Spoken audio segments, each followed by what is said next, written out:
Hello, and welcome to Fusion Writing, where building character meets creating structure. This is our writing week, and boy, do we have some fun stuff planned for you. Not too hard, because after all, this is the week of Christmas. Victoria? Okay, guys, so you may recall in the last segment, I challenged you to play around with the chronotope of the road and see if you could come up with some ideas for how you might use that to develop a character or maybe develop a scene. And we talked about how you might divide those ideas into buckets. So continuing that on into our writing exercise, here's what I want to challenge you to do. I want you to think of time and place as ideas that are either stable or fluid. Now, don't overcomplicate this. I don't want you to drive yourselves crazy trying to come up with how to do this. I just want you to think of time in your story. And if I were doing this exercise, I might approach time in a quick paragraph from the point of view of my character. And the first writing exercise is I would write it as a stable thing. So maybe my character is sitting in their office, they're at their desk, familiar surroundings, they're looking out the window, and they have a thought about something later on in the day, okay? Just straightforward writing that character positioned in a particular place and a particular time. Now let's flip that to a fluid situation. How might you take a character and make their time and or their place fluid? Got any ideas? What if that character is sitting at their desk and they look out the far room window and they have a daydream that takes them back to a memory from their childhood? And then at the end of the scene, you reveal to the reader that they're not even sitting at their desk. Maybe they're at home thinking about being at work, and that triggers the daydream that takes them to the memory of their childhood. See how you start to stack those things up using time and place as fluid elements? That's what I want to challenge you to do. Ultimately, when you start playing with these devices and looking at your characters and your scenes through a different lens, you come up with all kinds of cool discoveries. And that's the ultimate goal of this writing exercise, is I want you to play with time and space, and I want you to push yourself to make some discoveries, either about your character or maybe about a particular scene or a setting. I guarantee if you stretch your brain a little bit and think of a way that you can abstract those concepts out through the eyes of your character, you're going to make some cool discoveries that I promise are going to push your writing a bit forward. And then, of course, Kathleen's going to share later where you can come over and share what you come up with, because I would love to hear what you find out when you try playing with time and space. Kathleen? Ooh, okay, Victoria, thank you. And we're going to write also this week. And what I'm going to share is a blending of the writing assignment for this last part of the year, because this is our last broadcast. Next Monday is the 5th Monday of the month, and so we are off. So you won't see us again until we're into the brand new year. So this concludes the month of December for us. But it's going to be a very, very simple writing challenge that's going to be a perfect preview into the challenge for January that I'm planning to give you, that builds off of the wonderful challenge that Victoria gave us all during the month of November. I was so excited to see what everybody's been posting. If you've been over in LiLLiPub, you've had a chance to see the wonderful posts that people have made. And many of you are continuing to post since after November was over. So bravo. I think that has turned out to be a wonderful awakening for so many of you. And it just brought LiLLiPub to another level of communication and conversation, and just helped us get to know each other better. It was really a wonderful experience.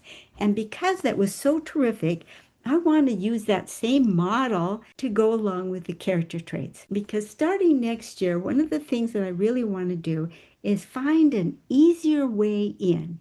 You know, we have 28 different character traits. It's this incredible number.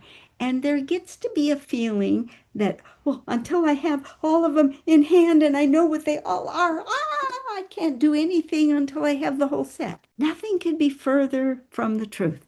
It's sort of like saying, I have a cookbook and it's got all those recipes in it. I can't possibly cook anything until I've read every page of the cookbook.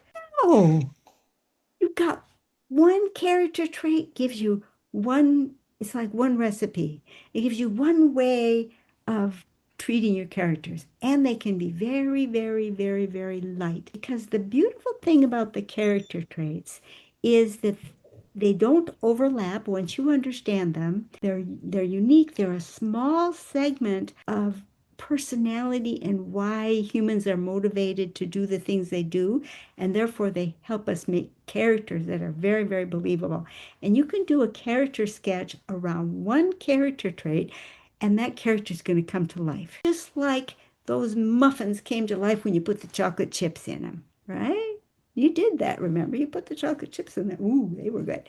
Well, that's what the character traits are. They're like the chocolate chips in your muffins. And you don't have to know all of them to make a story. You have to know some one of them to make a good story. And when you get a bunch of them, you can mix them in together. You can have muffins with chocolate chips and M&Ms if you want, or chocolate chips and walnuts. It works. But you really only need one to get going. Well, one of the things that I'd like to do is so that we can get a light view of the character traits is it's already created, and I'm going to post it over in LiLLiPub. Of course, your best bet would be to come on over to LiLLiPub and join us. And it's all of the character traits, and it's divided up by groups, and it's just got a little bitty, tiny paragraph. Most of them are just one or two sentences to capture the essence of that character trait so that you can play around with it. Because in the month of January, what we're going to do is be making cards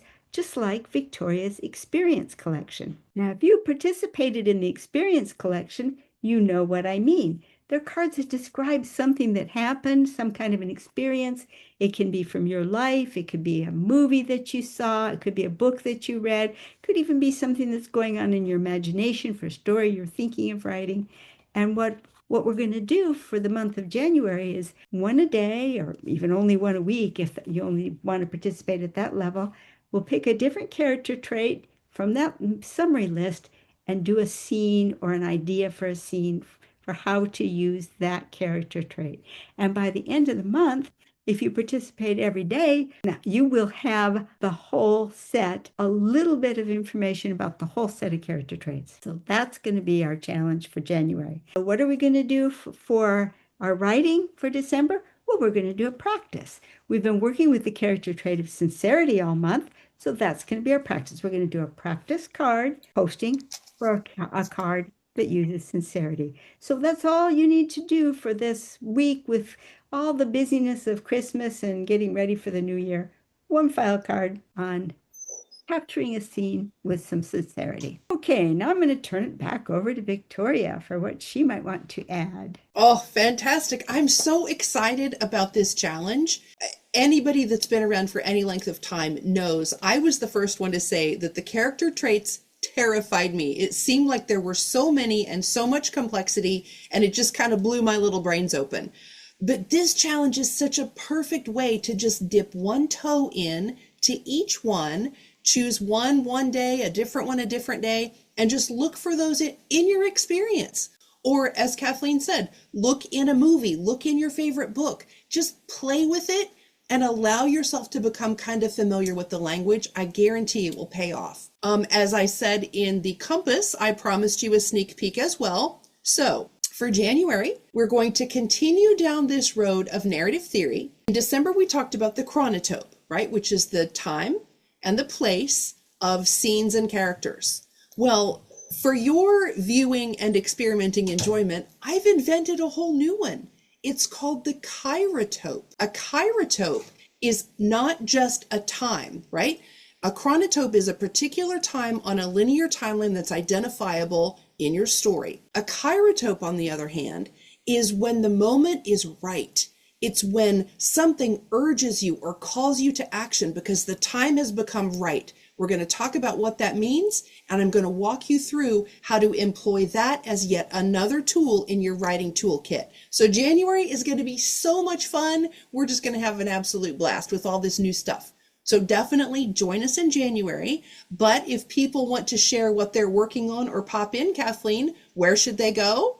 Come on over to LiLLiPub. This is where we hang out when we're not here in YouTube land. That you can post your writing. You can post cards over right in the Experience Collection Cafe, or you can post your writing that you're doing if you're writing part of a story that you want to share with us. Or many people are working on whole collections of stories or even novels. You can post them in our shared area and then come to our Saturday meeting and we can workshop it with you. So there's just incredible, incredible value that you get that's just insane for $8 a month. So come on over to lillipub.org and we'll Excellent. see We'll see you you there.